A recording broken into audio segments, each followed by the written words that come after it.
Good morning, everyone. This is Ron. We'll go ahead and get started Sunday morning. See if we have any questions.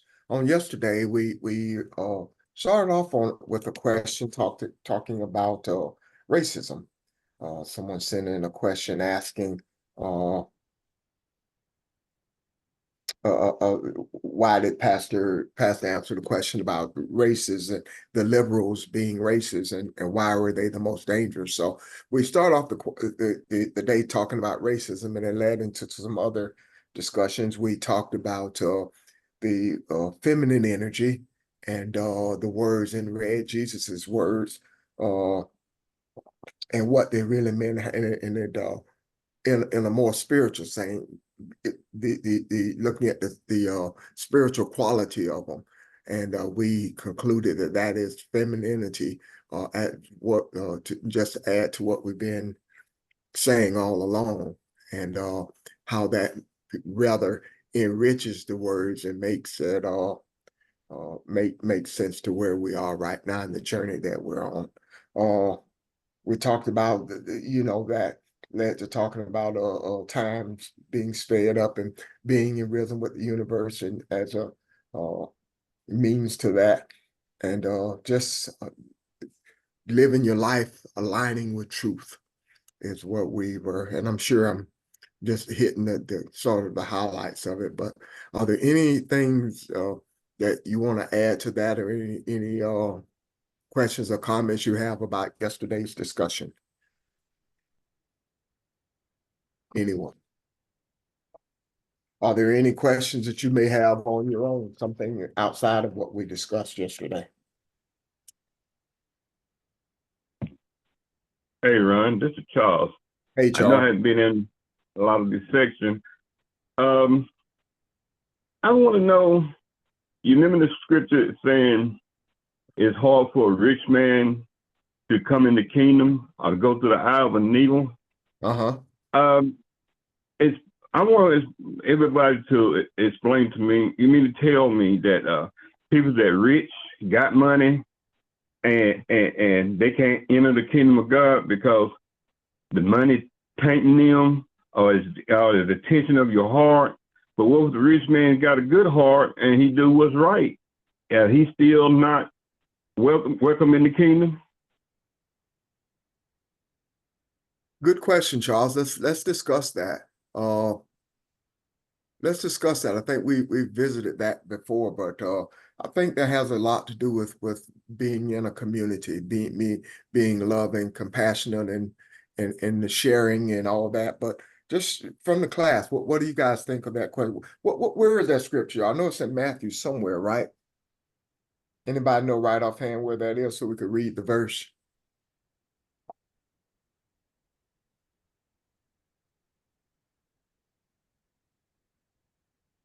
Give us a second, Charles.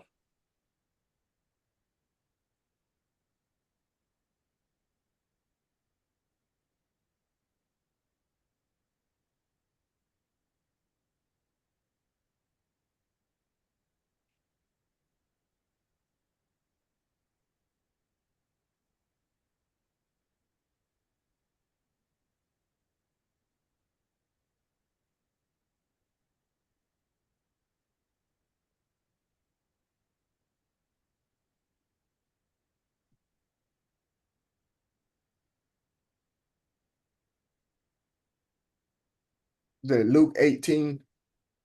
Luke 18 and 18, is that it?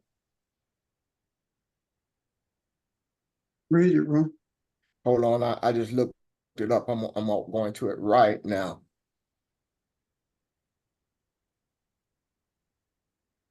Okay. A ruler questioned him, saying, "Good teacher, what should I do to inherit eternal life?" And Jesus said to him, "Why do you call me good? No one is good except God alone. You know the commandments: do not commit adultery, do not murder, do not steal, do not bear false witness, honor your father and your mother." And he said, "All these things I have kept from my youth." When Jesus heard this, he said to him, "One thing you still lack. Sell all that you possess and distribute it to the poor, and you shall have treasures in heaven. Come and follow me.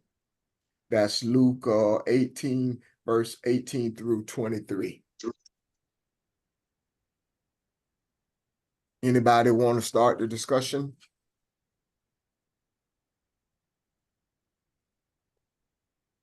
Charles' question was about the rich man not being welcome in the kingdom. First of all, we need to revisit what we thought the kingdom was and what the kingdom truly is. And what is it talking about when it says a rich man? It is easier for a camel to go through the eye of a needle than a rich man to enter the kingdom.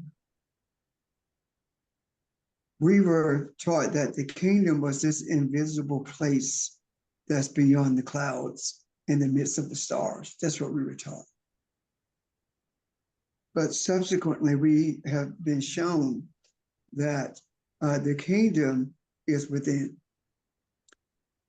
Matter of fact, the kingdom being within is attributed to Jesus having said that.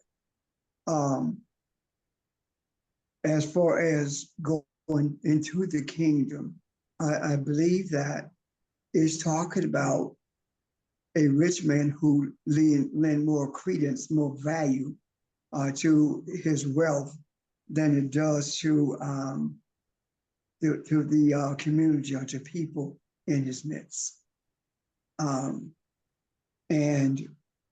the whole thing about the needle from the Aramaic, it was something else that it translated as, I guess, can't remember now.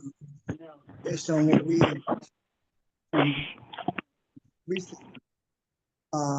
what I see rather, is that it's the attitude. Now, to me, a rich man is not just someone who is like Bezos. A rich man is very relative. There are people who have $1 million and think they're rich. There are people who have 500,000 and think they're rich. And they have the same attitude as someone with $5 billion. And that is giving more value to the money or what they have, their possessions, than they do to people. So as far as entering the kingdom, if the love for the money is there, the love for the wealth, let me put it that way, is there, then the added and it affects your attitude. The interest of the kingdom, of becoming aware of the kingdom, becomes a problem because that's your focus. Your focus is on what you have. Your focus is on adding to what you have, and that in itself takes your focus off the real deal when it comes to the kingdom, recognizing who you are, recognizing what's within, recognizing your purpose for having been brought into the earth, recognizing the obligations that we have to each other. Does that make sense? Yes. Yes. Yes. And in addition, the eye of the needle was a narrow place, a narrow gate into the city of Jerusalem, and camels were often loaded down with goods and materials and, I guess, riches from afar and things like that. And so they have to unload the camel in order to get the camel through, then I guess carry the riches, other things through after the camel goes through. So it's as you said, the rich man has to not be weighted down with the material stuff in order to get to the spiritual meaning of what kingdom is, meaning he has to be able to put that aside in order to see himself as spiritual and not requiring or needing material stuff. Yeah. Thank you. I guess I should have read this a bit further too, because as you mentioned, Pastor, for the easy for a man to go through the eye of the needle for a rich man in the kingdom.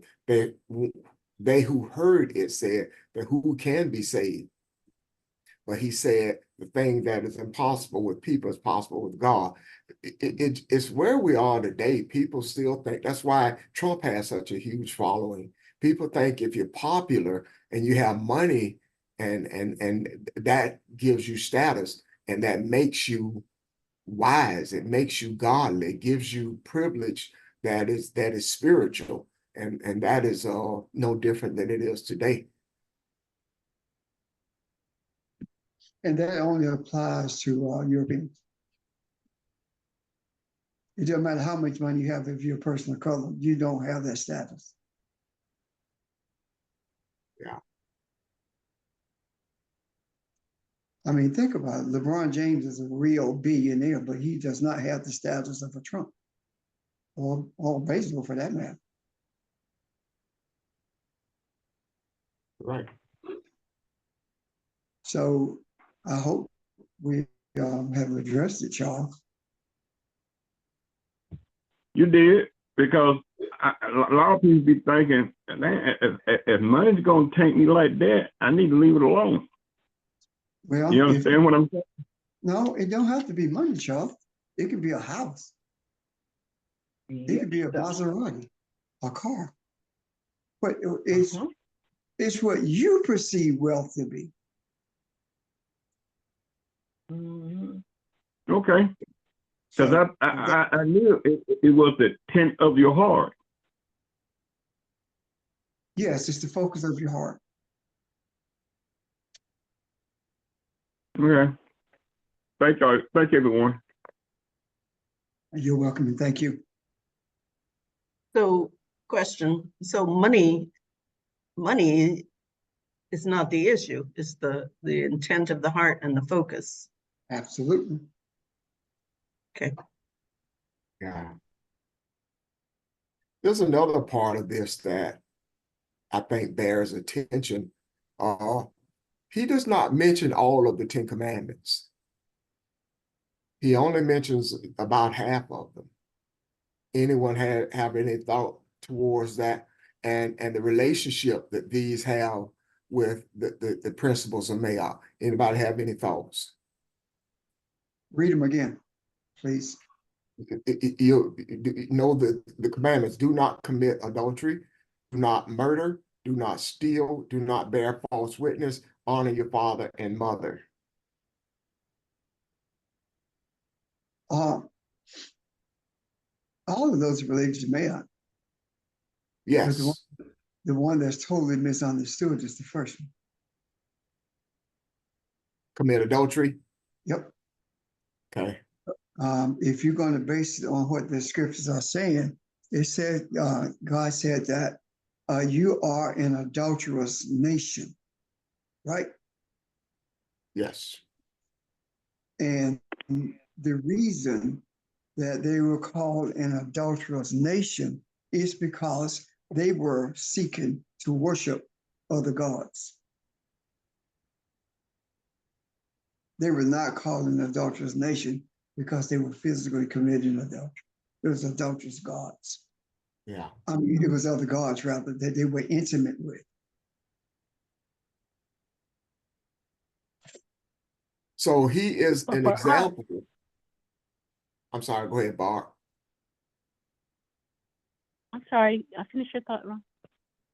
No, go ahead. I was just going to ask Pastor something, but go ahead. Okay.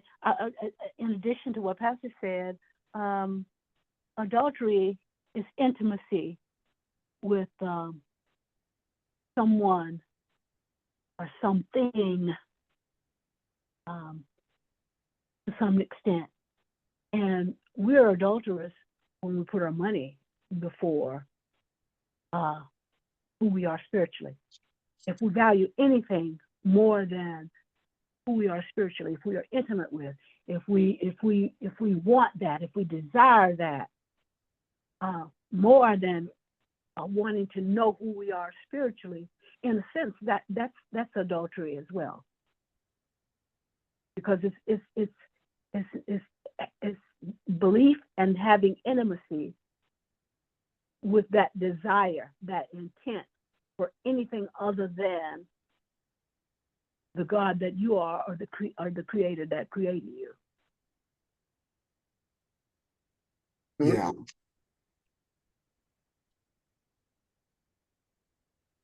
Go ahead, Pastor.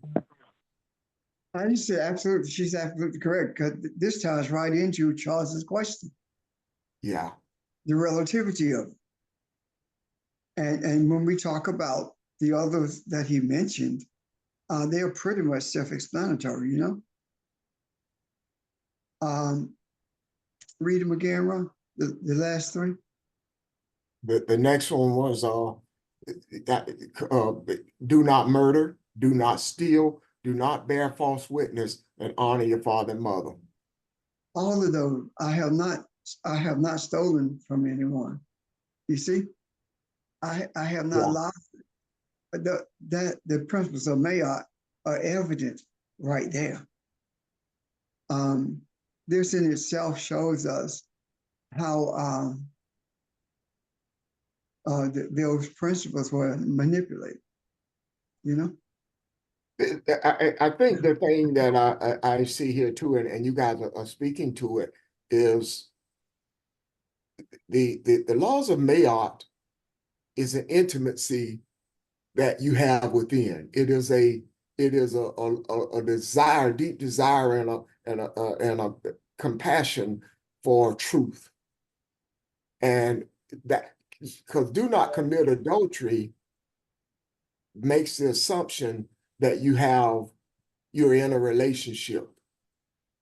You can only commit adultery if you're in a relationship. So what the rich young ruler proves is you can memorize this stuff and even live to a point where I'm not offending people and still not be in a truth relationship or seeking truth from within. Am I making sense? So the difference between that and the laws of Mayat is a becoming and not just a memorizing or being taught something. That, Ron, is also a major difference in it, because the principles of Mayat are feminine, and the law of Moses is what Jesus is quoting, right? Mm-hmm. The law of Moses is masculine.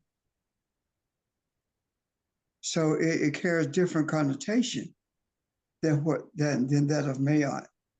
I remember very clearly when we met for the first time in a conference room at the hotel in Columbia. Janice at that time was recording for us, and when we looked in the concordance, looked up adultery, what we found was a woman who is intimate with someone other than her husband. And we quickly dismissed that. Do you guys remember that? Mm-hmm. Because it said only a woman could commit adultery. And for those of you who are processing what was just said about we totally dismissed it, you think about this. The reason it says that only a woman can commit adultery is because it's written by males and is written for a male-dominated society.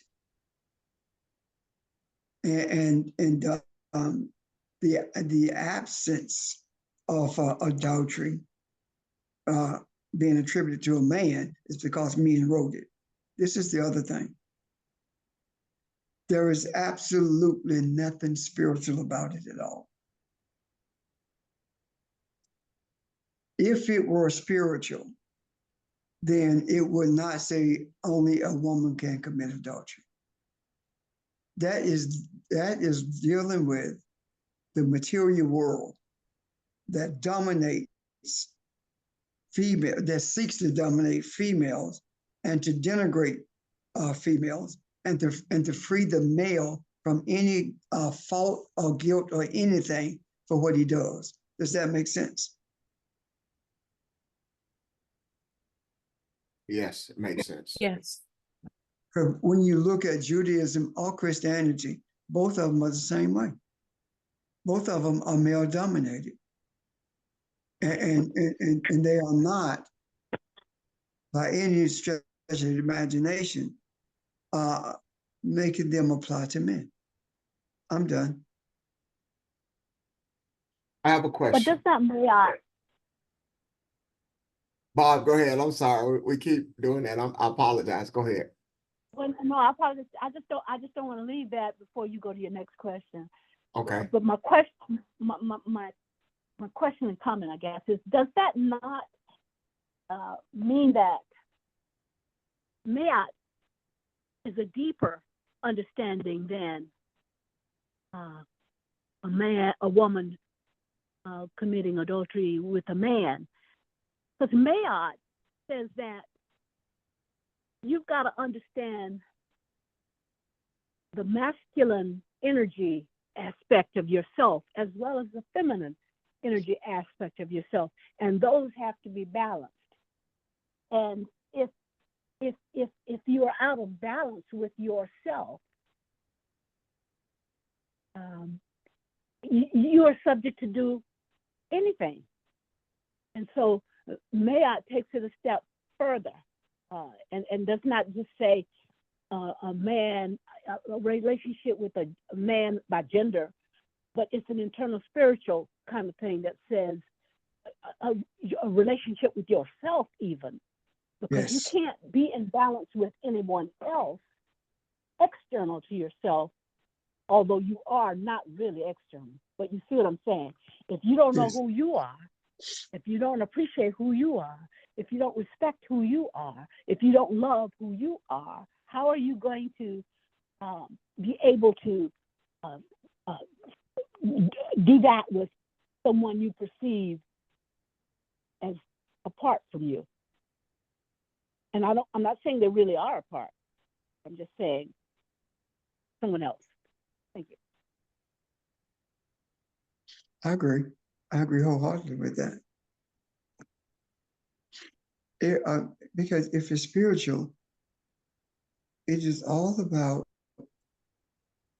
you and how well you know yourself and what are you desiring in this relationship between the spiritual world and this material world. I agree with that. Makes sense to me. Mhm. I guess Okay, Pastor, let's kick it up a notch. I really don't want it to make sense. I want to know if it resonates. It You know what I'm does. saying? Yeah, it does resonate yes, with me anyway. Yeah. yes. And I like that correction, because simply because it makes sense doesn't mean it resonates. So I agree with that, Bob. Thank you. Thank you. Hey, good morning, everyone. One of the things I just want to add as it relates to Mr. Charles' question, people who are purpose-driven, whether it's male or female, they don't chase after money. Yet somehow they're never without when it comes to money. That's not their focal point, and that's male and female. And I'm glad to say I can speak upon females who are purpose-driven and they're never without money.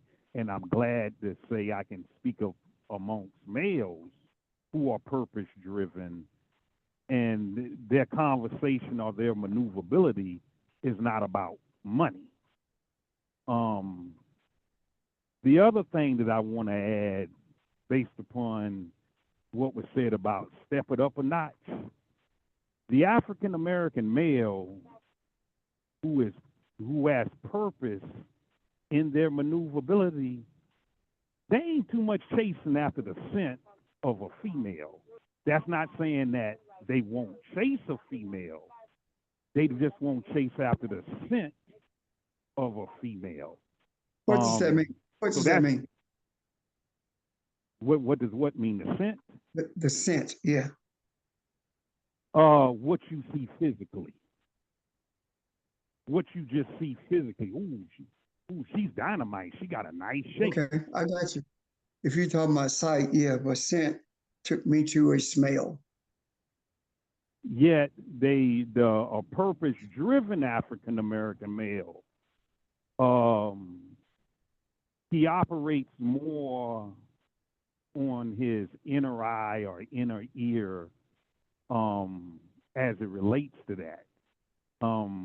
People who are purpose-driven, they're very good in interpreting, not just translating.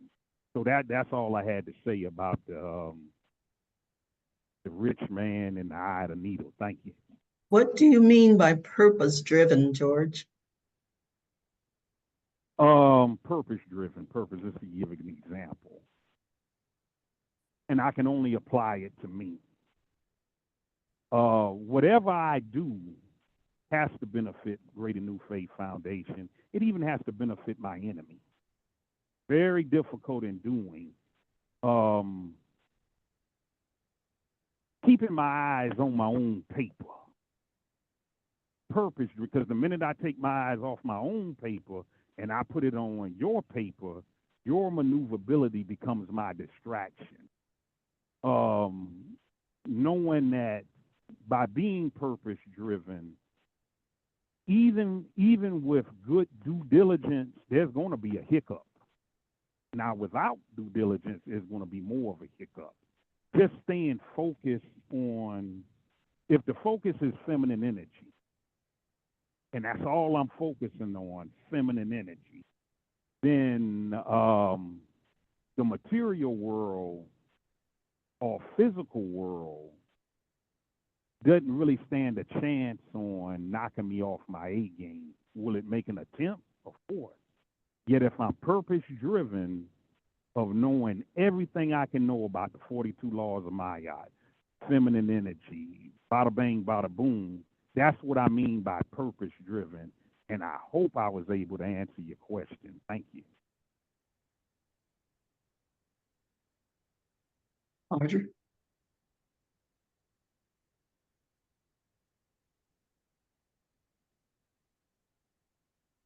Any response to George?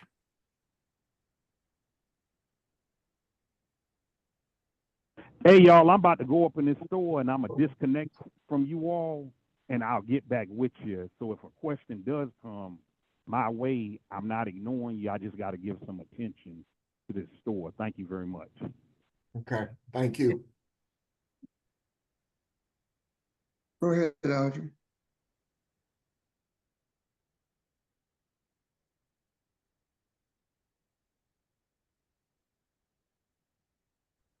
Okay, no response. I believe she's- that.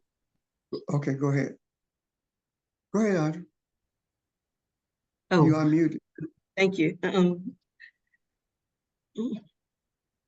I'm just sitting here thinking, though, that getting back to those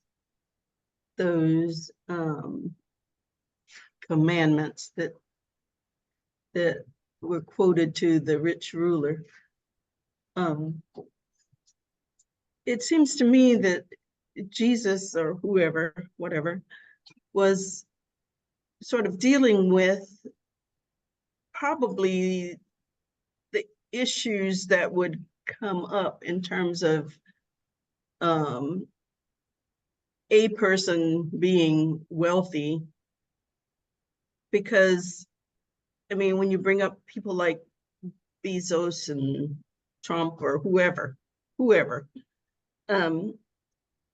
and you got to think, how does one person get to be so wealthy in one lifetime? I mean, to me, it's kind of crazy that one person could accumulate so much wealth in one lifetime. So in my own mind, I know they've done some things, they've compromised on some things, they've manipulated some politicians over here, they've done whatever over there.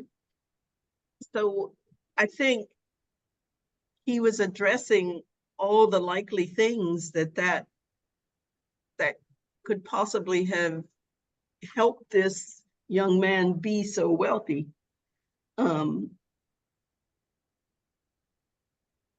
So I think he was addressing his heart, so to speak. And he had a certain knowing of the kinds of issues that might have been things that he needed to address within, the young ruler needed to address within himself. Even though he'd grown up with religion, but still, there were certain things that he may have needed to address within himself. And it wasn't necessarily about the money itself, but just all the things. Like one of them was honor your father and mother, right? Was that one of them, Ron? Yes. And I mean, maybe he wasn't. I mean, maybe he wasn't doing what he needed to do with his father and mother. I mean, it said he was wealthy, not his family. So I just feel like that entity called Jesus was addressing what probably this young man needed to address in himself. Okay. If you see what I'm saying. Yes, I ma'am. do. I want to add something to that. As that Audrey was talking, I was remembering some things in economics. It is impossible to become a billionaire, let alone a multi-billionaire, in a capitalist society without doing something illegal.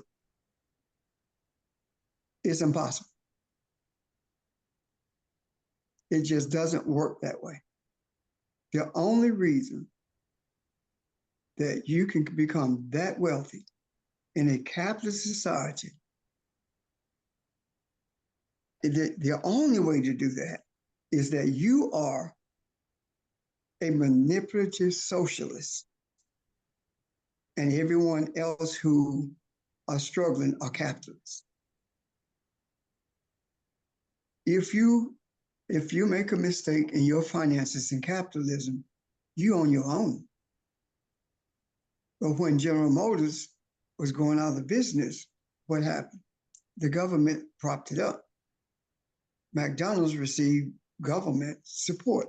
So what I'm saying in essence is this: if all of us receive the same support as the corporations, then no one will be struggling. Does that make sense? Absolutely. It's Yes, it impossible. does.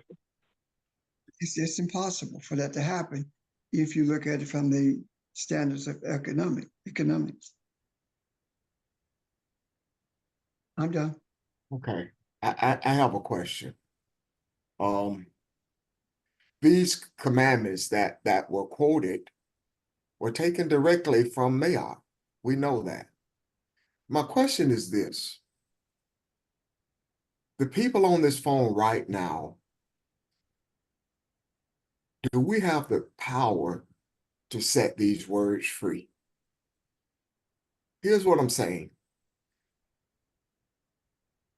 These were taken and they were given credit to someone else.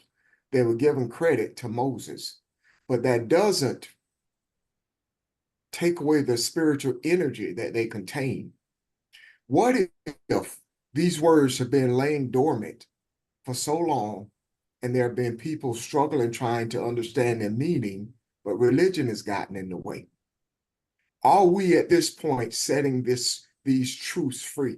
So these words of Mayock that have not been exposed to the masses is this taking place now? Do we have that type of energy to do that as we discuss these things? Absolutely. So then That's the whole the purpose of words putting it on in the the page, macro. huh? That's the whole purpose of putting it in the macro. So the words on the page, huh? I'm sorry, go ahead. Let me say this part and I'm through. Regardless of whether or not they were credited to Moses, the energy to them is still a part of it. It's still the major. I don't know what I'm trying to say. You get what I'm trying to say. Yeah. But The more, before we sort of get to that, Um, I have a question. Oh, sorry. Hold one second, Audrey. Would you make sure that your phones are muted, please? Go ahead, Audrey.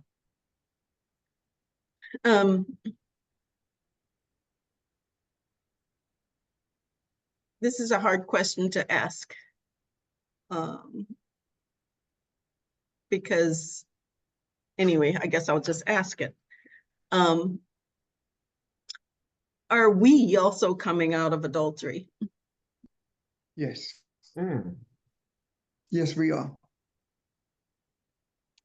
We are indeed. Believe it or not, that was one of the thoughts that I had earlier. But yes, ma'am, we have been in an adulterous relationship all our lives and was not aware of it. Yeah. And even when we begun to come out of that relationship, we still were not aware that we had been in an adulterous relationship. Right. I think it's necessary for us to be aware of that before we walk into the next thing, because sometimes that can be a hindrance if you don't acknowledge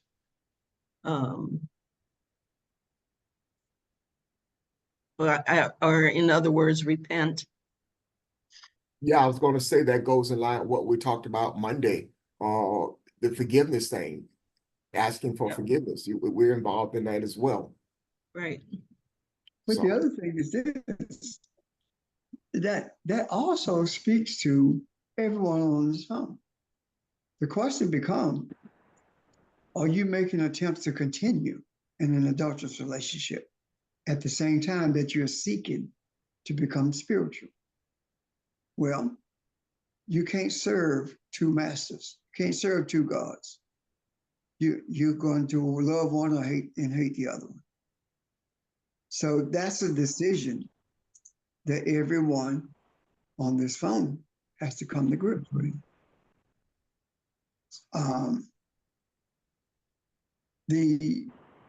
The whole idea of it being the law of Moses, would you mute your phone, please? The whole idea of it becoming being the law of Moses speaks to the concept of masculinity making the rules and writing it in a manner that's male dominated. If we were to look at the historical beginnings of the Ten Commandments, we will see that they're only a few thousand years old, 4,000 at the most, but 2,000 definitely. And when you look at that in the context of Mayat, you will see during that, the Middle Ages, or during the period between, what was this? Not 1400, 1200, 1300. Anyway, it took 1,000 years to write it. So what I'm saying in essence is this. The Mayat principles were manipulated rather,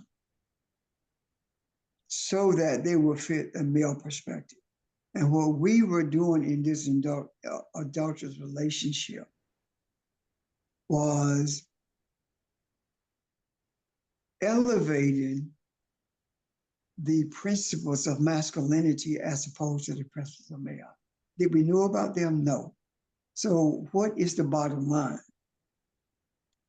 Your desire to be one with the Creator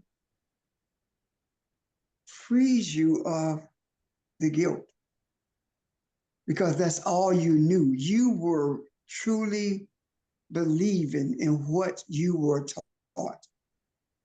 Once you know better, the expectation is for you to do better. So that does not put a blemish on the records of our ancestors, the generations who taught us, but it does put a blot on the records of those who taught us from that pulpit. Because once you ascend that place of teaching, you are responsible for learning or understanding what you are supposed to be teaching. And without doing that, you are leading sheep to the slaughter. You are leading people into a state of adultery. Does that make sense? Or does it, is Barbara elevated us, does it resonate?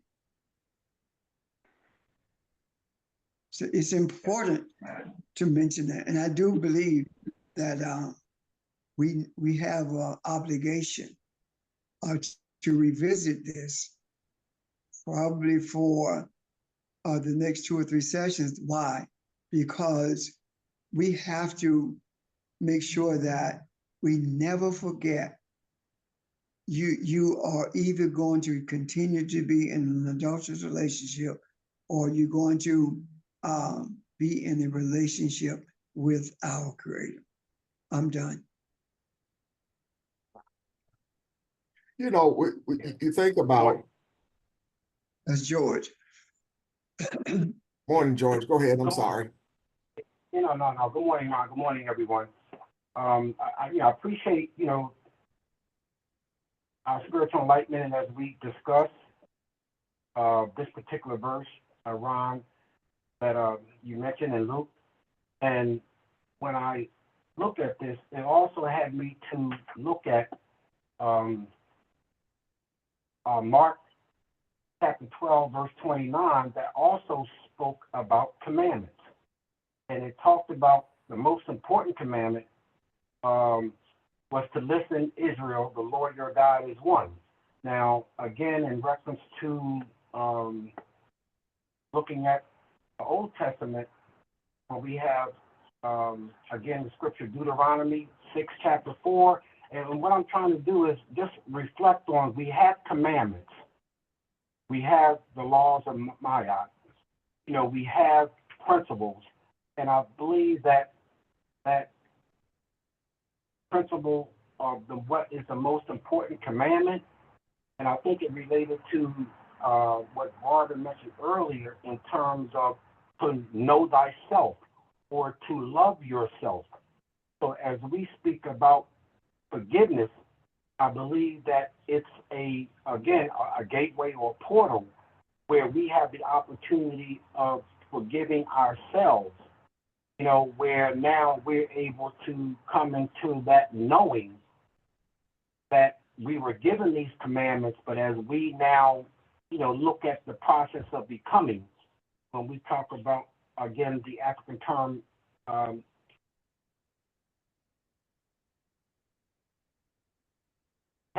Hased, it's the process of becoming. And so again, as we look at this, I just want to mention in terms of these commandments, it basically has given me a spiritual awakening in terms of what we are experiencing today. So I just wanted to share those thoughts because I did have a spiritual encounter, this past last week. And as I reflect on it, I wanted to make sure again that is it resonating with me. And I'll just say this with regards to my experience. And again, I'm not going to apologize because I think that it's something that I know that we've been praying for or meditating on. I've been meditating on, but I had the opportunity to go to Dallas, Texas for a conference. And anytime I go somewhere, I'm always trying to look at what is God, what is the Spirit, what is the Spirit saying. And so the room that I was staying in was 1111. And that particular number resonated so strong with me because of my beginning in terms of when we met, to talk about the desire of creating the new heaven and earth. And in my experience, just to sum it up, I know I said a lot, but I just wanted to relate it to Maya because I think that 1111 gave me a symbol, or gave me an image that I was entering into a new gateway, a new portal, and coming out of that bondage and now experiencing, a new life, a new beginning. So I just wanted to share those thoughts, and there's more, that I would like to share at another time, but I think that for right now, this particular day, this moment, I can see the importance of forgiveness. I can see the importance of going to our discernment about the most important commandment. And I'll just read this one scripture, again, from the Message Bible, because I think it relates to what has been said already.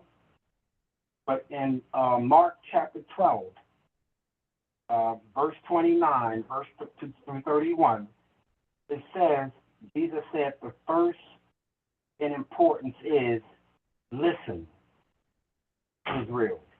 The Lord your God is one. So love the Lord God with all your passion and prayer and intelligence and energy.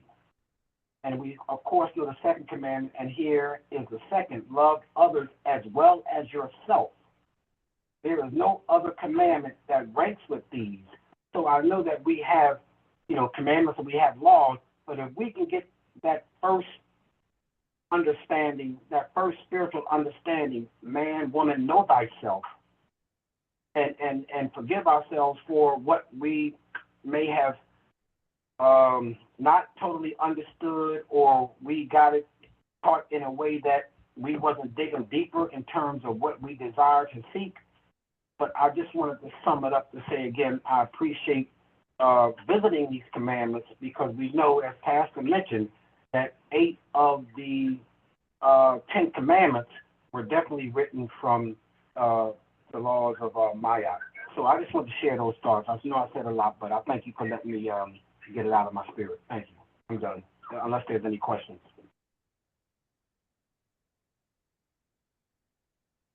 Beautifully said, George, and you're right. You did sum it up. You're exactly right. That's what you did. And that makes perfectly good sense. Thank you. Yeah, and if I may, Barbara, and to everybody that's on the call, there was some notes that was, shared, when we had, teachers meeting.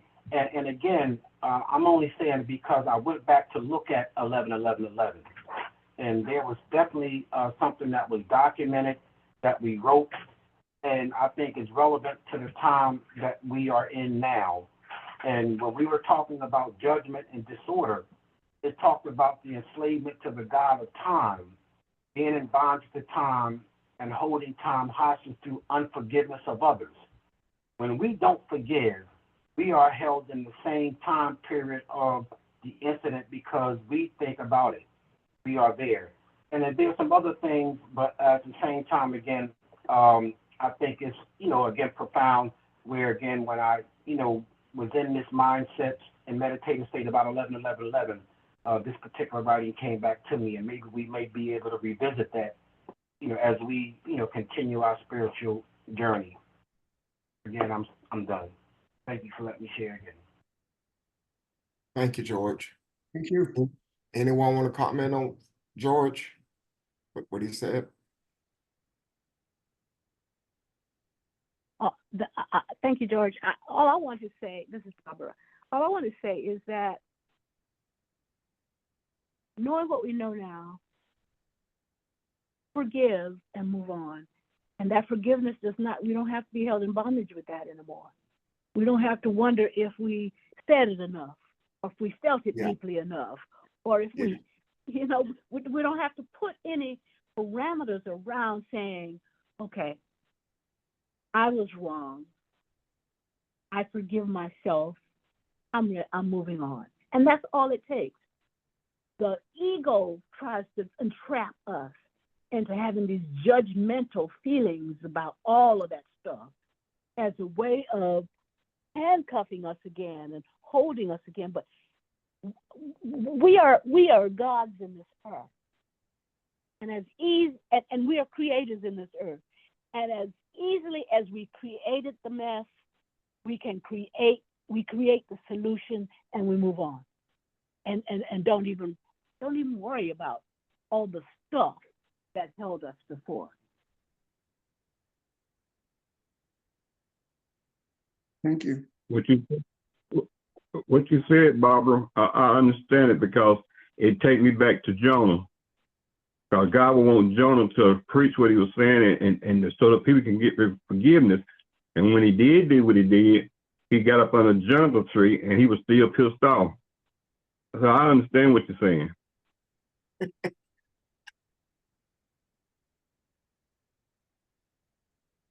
Thank you, Charles. What does beginning look like to us now? What's beginning now? Look at where we are. Look at this. We've talked about all these scriptures, but look at where we are now. What does beginning look like now to us? I like that question. I'll see if anyone is going to speak to it before I speak to it. I like that question. To me, beginning every moment is a new opportunity to create. Every experience, every challenge is an opportunity to use that as fodder to create. And as long as we have that intent and desire to create for the benefit of humankind, of mankind, then it'll benefit us. And so beginning is not worrying about the past, not worrying about the future. It's living right now. It's being right now. It's thinking right now. It's feeling right now in the now. Yeah. Thank you. Anyone else?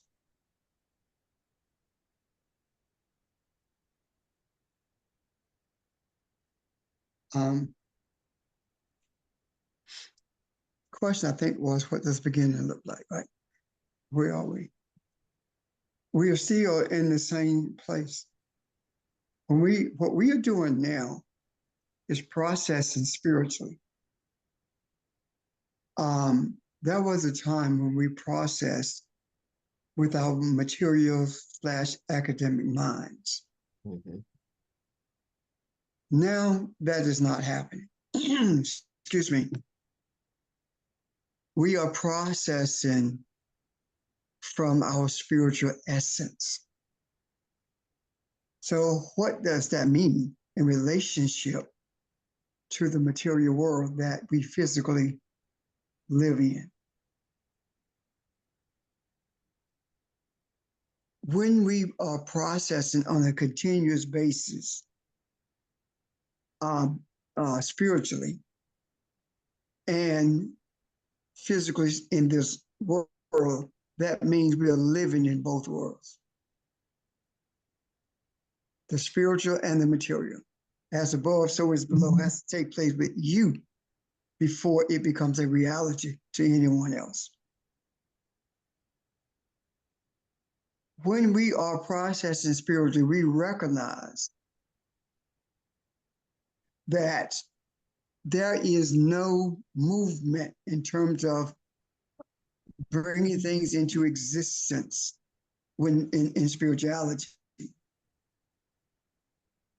Spirituality is a world of potentiality. There's a potential for everything. And the potentiality of spirituality grants us the privilege to bring into this material world not only unicity with our Creator, but also to make sure that it gives us the power, the opportunity to change things in this world, or to, as Barbara said, create in this world. And the one thing that's most important for us to create or recreate is humanity having a relationship with its environment. The physical aspects of this plane or this little world that we live in, having unicity with everything around it. And at the same time, remaining one with our spiritual essence. That's living in both both worlds at the same time.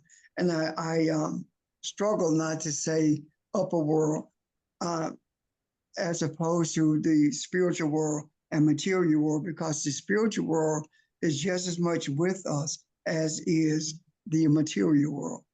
So that processing, when it takes place continuously in our lives, then we realize something, that time is an illusion that was brought into existence to grant us the opportunity to see the potentiality of spirituality. And by seeing it, recognize that seeing this potentiality becomes a mirror to who we are. And when we embrace the image in the mirror as to who we are, and that is being Elohim, that is being these spiritual creators, when we embrace that, then we are constantly living in the spiritual world and the material world. However, just like Audrey brought up about where we are in living in adulterous life when we were in religion, just like that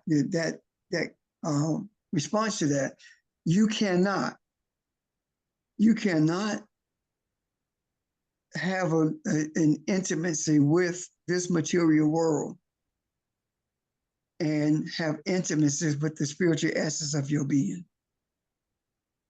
If you make attempts to have intimacy with the spiritual world that is adulterous, in that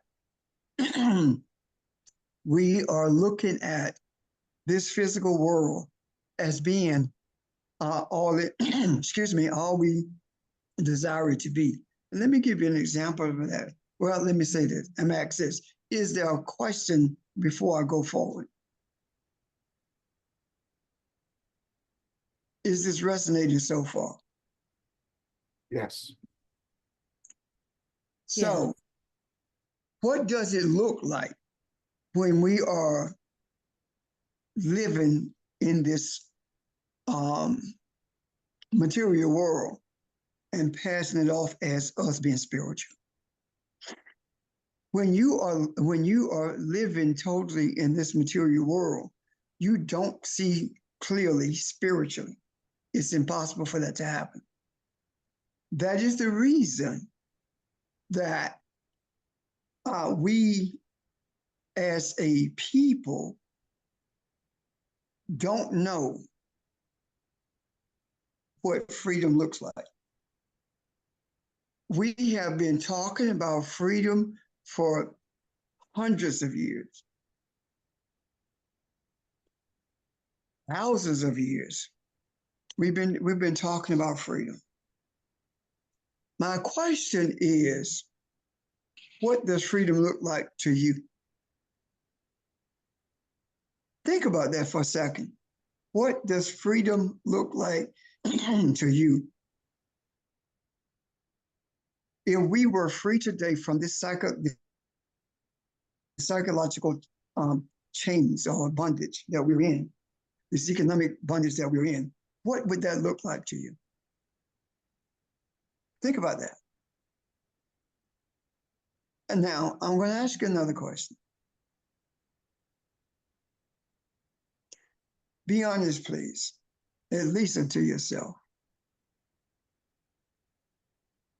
Did you not have, or are you not having trouble imaging that, what freedom looks like? If there's anyone who would like to share, please. Are you having a struggle imaging what freedom is? I am. Okay. Thank you. And I think most of us are. Yeah, because we've had this image in our head of what we call equality and all the material things that brings. And living in a world of religion, we've never known really, you know, what the pursuing truth looks like until now.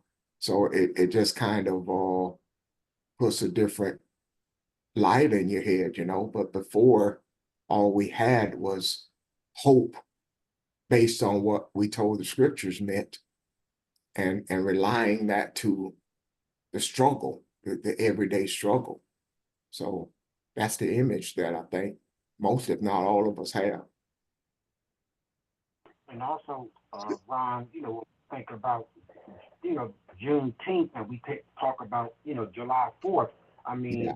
the timing of our conversation and looking at those two entities and doing, you know, comparing that is something within itself that, you know, I think we all are reflecting on. I'm done. Yeah, exactly. And Juneteenth, we're doing Juneteenth while we're still in bondage. We're celebrating Juneteenth as the end of servitude, the end of slavery, while we're still enslaved, psychologically as well as economically. So what is freedom? Our subconscious perception of freedom is being like the oppressor. We want to own our own corporations. We want to live in gated communities or live in places as they live in. We want everything that they have because we see that as equality. There is a reason we will never get that. And it is not simply because of institutionalized racism. It is because the Creator is not going to allow it. Because if freedom to us is being like the oppressor of the world, then we will become oppressors of the world as well. Spiritual freedom, what is it? Spiritual freedom begins with us unshackling ourselves to religion. And when we unshackle ourselves to religion, we begin to see the value of communities. And communities are a space where everyone is taken care of. In other words, how is it that that the writers in Kemet could spend all day doing hieroglyphics? Because they didn't have to worry about eating. They didn't have to worry about shelter. They didn't have to concern themselves with that because all of that was provided for everyone in the community.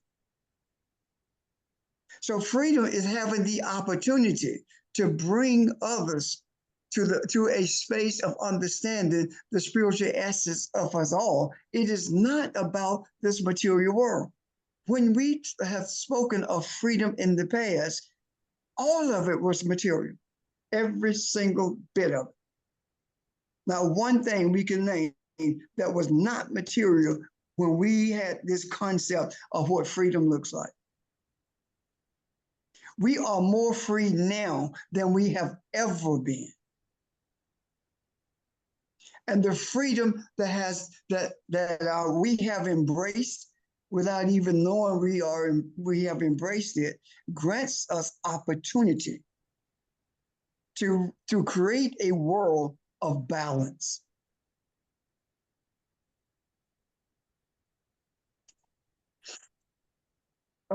Ron said something to me about balance, and the words come to me, but tell me exactly what you said, Ron. And I want to relate this to it. Well, I was reading a definition about balance, and one sentence jumped out at me. It said balance is standing between two opposing forces or two opposing energies, and being the thing that brings that together, holds that together. So that to me just kind of summed it up. You are the one that stands in the gap to whether that be masculine and feminine energy, whether it be the material world, the spiritual world, whatever. You are the one that holds that together, or brings balance to it, takes it out of chaos. Wow. Go ahead, Audrey.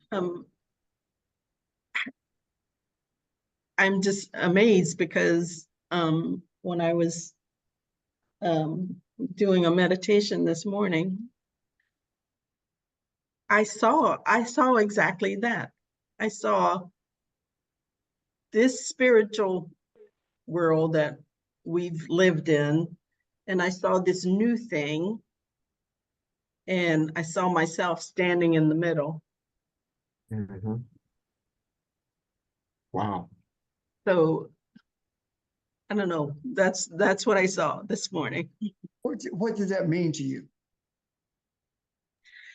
I felt like I was leaving the one and on a journey to the other one. Or May I yeah, something basically. to that? What I saw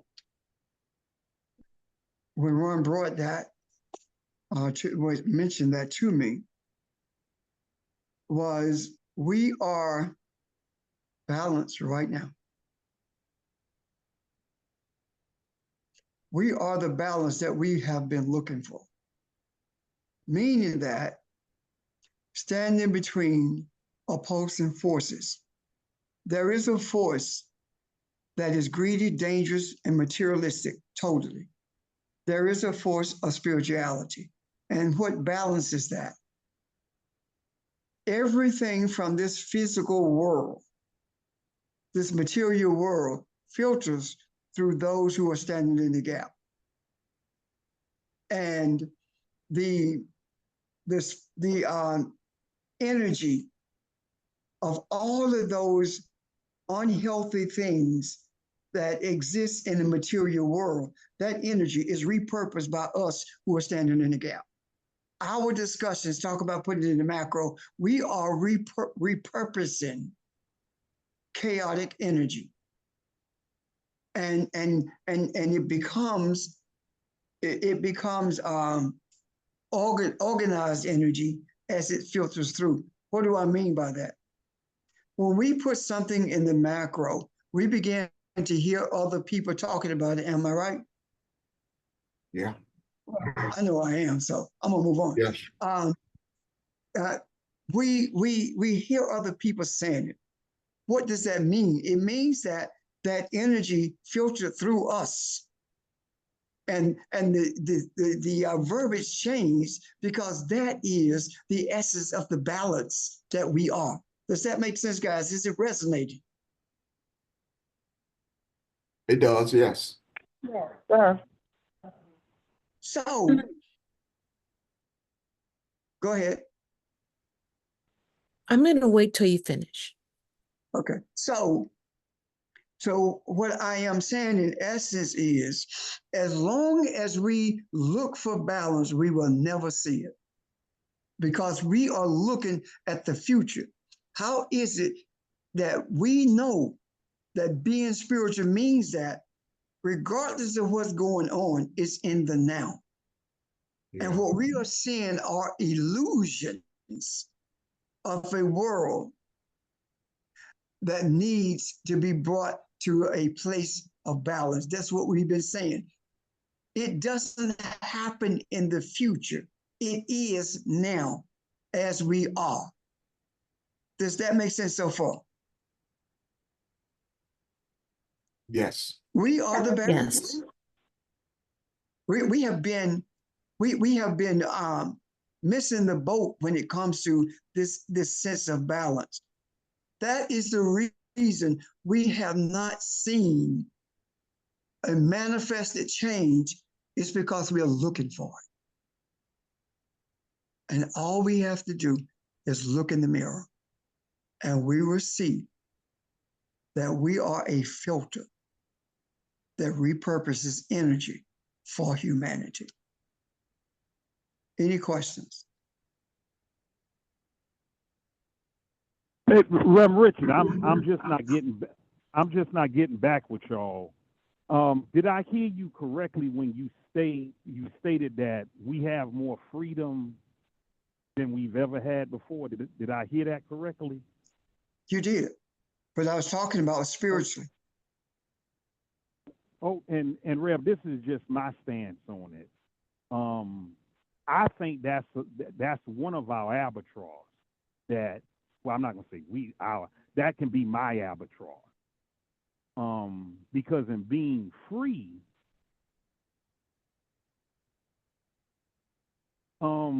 that's why I don't see, Reverend Richard, a lot of purpose-driven people. Do I see them? Yes, just not in abundance when I look at my era. You know, is there ST and Tim? Yeah, those are purpose-driven people. It's just not enough of them. Yet I think in our freedom of spirituality, I think that could be our hindrance, because people who I know who are purpose-driven, Reverend Richard, whether male or female, they say it differently. They'll tell you real quick they ain't got no free will. Yet they just say it differently.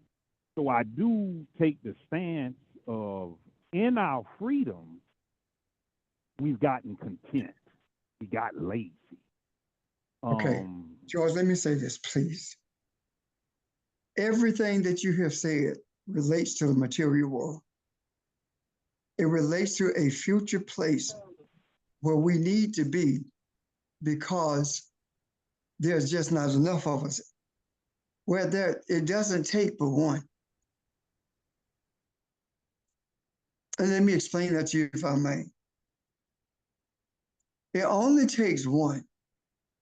There was one who sat in the floor in a Christian bookstore and started looking at the meaning of words in the scripture as they appeared in a concordance.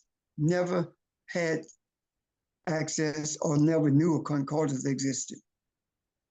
And sitting in that bookstore, from the time it opened and having to be alerted that it was time to close, one person started talking about what the Aramaic is saying in terms of the New Testament and what is the Hebrew is translated as. And from that, here we are. So I'm saying there is never a principle about it not being enough, because that person who sat in that floor is all of you, is all of humanity, because I am humanity, you are humanity. That person who sat in that floor channeled the energy of humanity and didn't know it. Now, the freedom of which I speak has nothing to do with materiality or materialism at all. Nothing. It has everything to do with potentiality and bringing it to a real place of existence.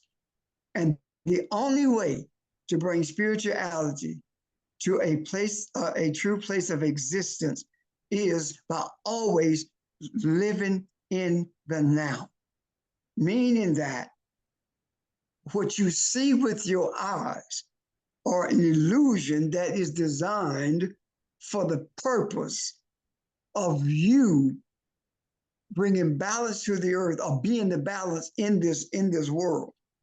The more we recognize the spiritual nature of our being as balance and other things that exist, as the moment we embrace that fully, then we begin to see change. We embrace that we are the agents of change. However, everything that needs to be changed needs to be brought to the surface. That happened. That did not happen because of politics or religion. That happened because of spiritual desire. We recognize it has to happen.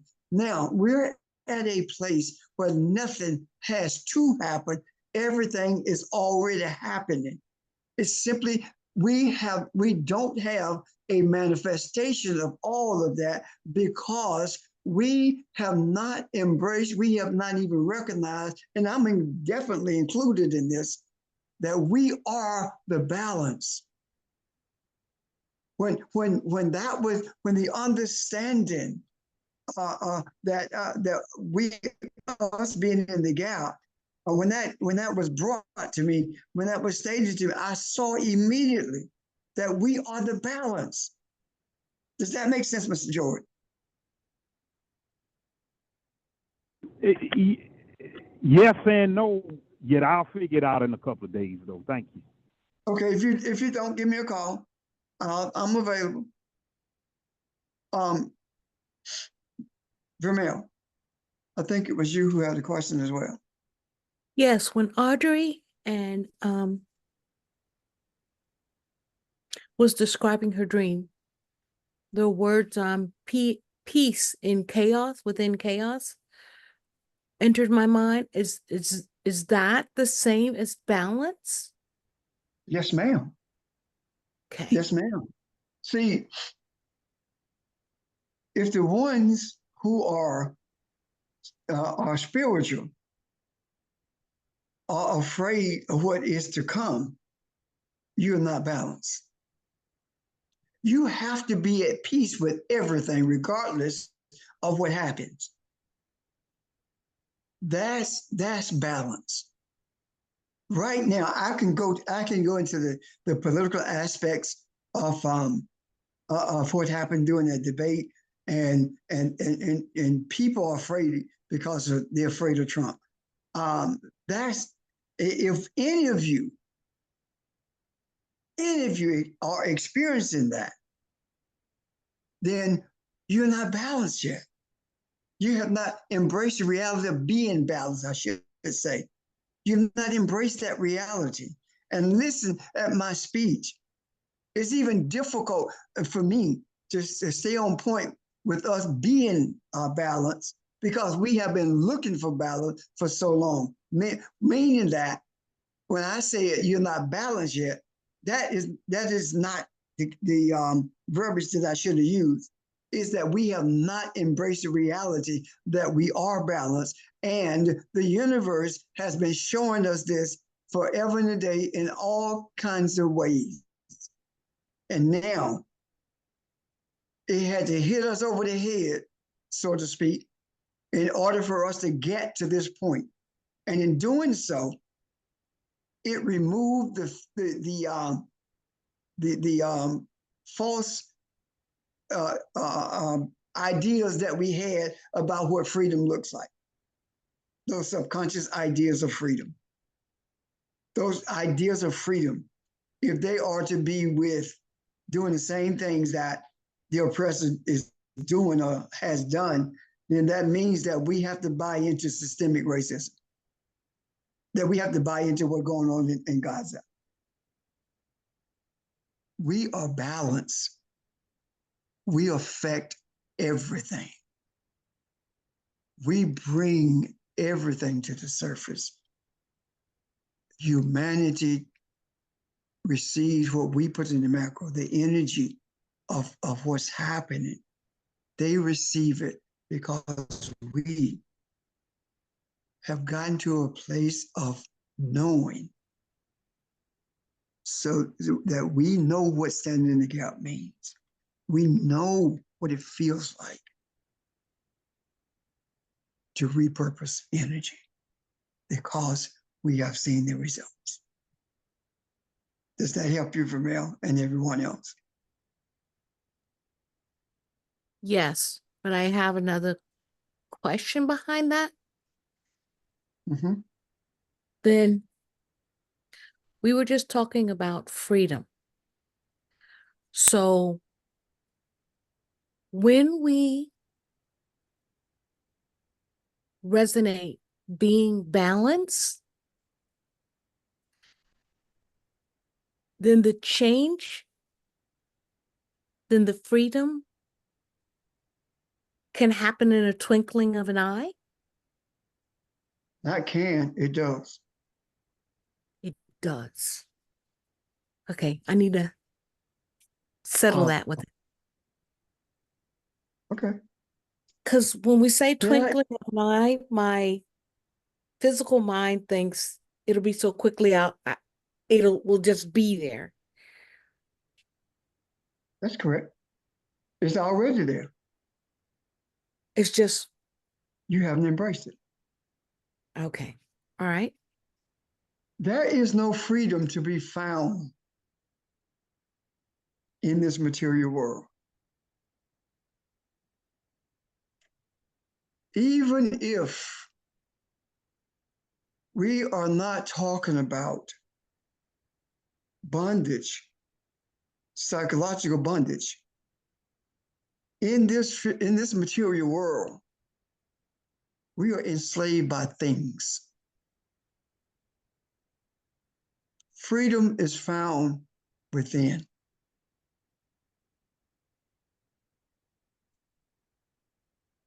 When we recognize that freedom is within, that means that we are not afraid of what may happen in this illusion of tomorrow. It doesn't matter because nothing can happen that can abate our desire for humanity. Nothing. As long as we embrace that we are balanced, you're also embracing that you are righteous. We have to remove from our system of beliefs that righteousness is what we have been taught in church. It is not.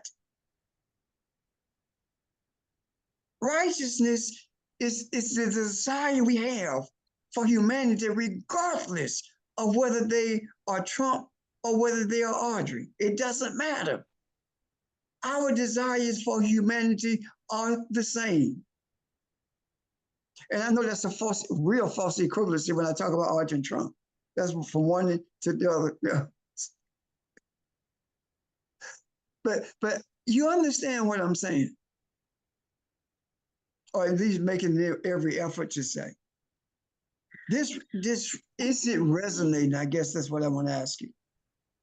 It is. Well, and but the idea about Audrey and Trump and the difference there is the ideal of what we were talking about as it relates to balance. Seeming opposites are in the same space, and the desire is for both the same. The desire is for both to know who they are. Right. When Is Audrey running? Heck no. When Audrey, Now, Avalon. when She got my Audrey, vote. when she made that statement about her dream, what I saw was balance. I saw chaotic energy. I saw balance, And then I saw the results of repurposed energy. Yeah. And in the midst of that repurposed energy, I saw a flow of balance, meaning that if I use Audrey's balance, then I saw Audrey flowing into that repurposed energy of balance. Does that make sense? Mhm. So balance flows with the energy. And why does it do that? Because everyone, even if they don't know it, have the potentiality of being balanced. And that potentiality is the potentiality of spirituality. And I know I've said a lot. And if there are no questions, I'm done. I think Vanilla had a question, didn't she? Somebody still had a question. I'm sorry, I interrupted you.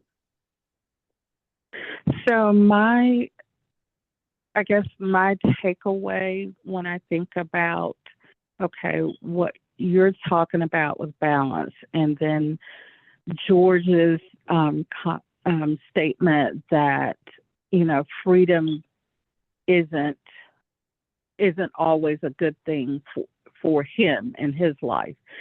And when I think about myself and people that I deal with in counseling, when they're so focused externally, it's very limiting. It does take away a lot of their freedom.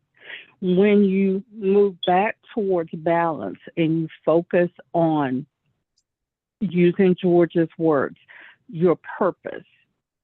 What is your purpose? And move all of the physical stuff and the material stuff out. You regain control. And you do have more freedom because you're not focused and you're focused on the here and now and not worried about, okay, what's going to happen when I get back to work, and what's going to happen if this doesn't happen, and what's going to happen if you just keep bringing yourself back to this moment that I'm in right now. That's where your freedom and your control is spiritually. And then it starts to manifest physically. But if you can't, when I work a crisis line at night and people are spinning out, if my one purpose is not to solve all of those problems at work and their relationship, whatever. In that moment, if they don't regain balance, they do spin out. We have to call. They have to go to the hospital. Whatever. But if we can get them to focus and internally and not push out all that stuff outside, then in the balance, regaining balance and that freedom that it allows you changes your life. Thank you. That's all. Thank you. I like that. However, I'm going to add this.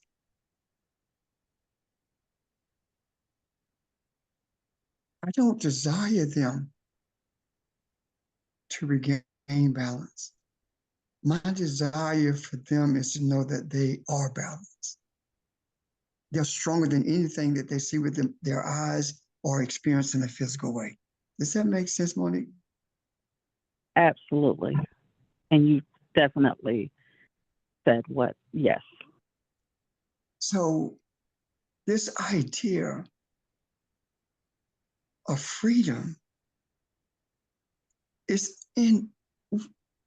in our vernacular.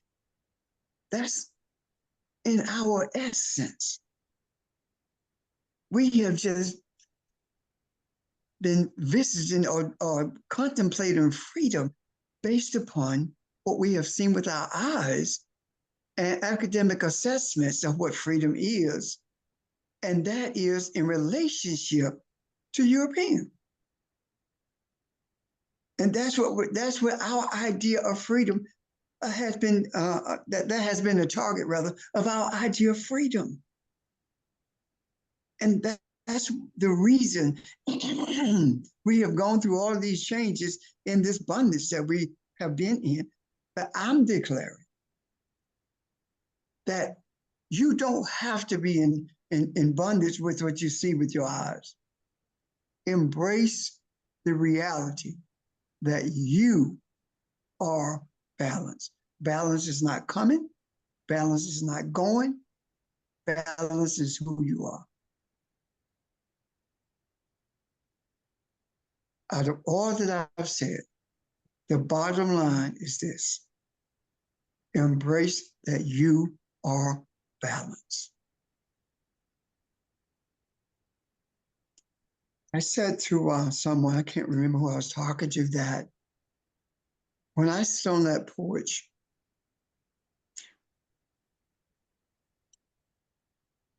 I don't have music 99 and 9/10% of the time. No music. I'm not reading.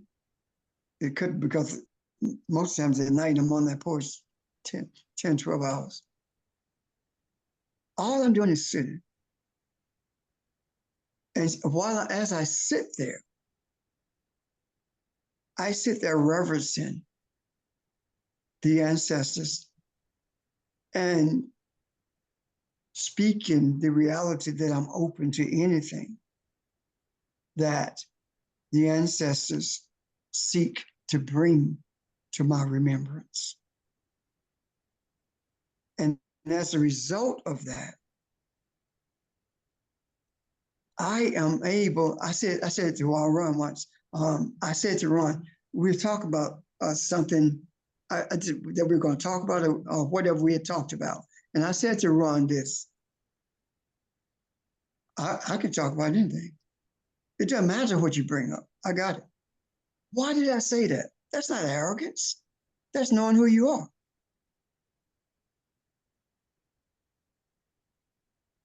We have allowed external factors to determine our confidence in who we are, or our knowing who we are. When I was a little boy reading, and I've told you guys, I started reading, picked up a book, started reading at age 3, according to my mom. And I would be sitting and reading, and my siblings, as well as other kids in the neighborhood,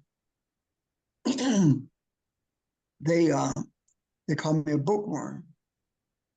They called me, my grandmama's Jesus, that kind of stuff. They were ridiculing what I was doing in terms of reading. And I began to limit my reading in their presence, until one of my cousins spoke to me concerning that, and it didn't matter anymore. So that all I'm saying to you is this: don't let anyone talk you out of being who you are. I'm done. Pastor, I don't want to leave a question on the table. Vermil, did you have something that you wanted to add, or a question?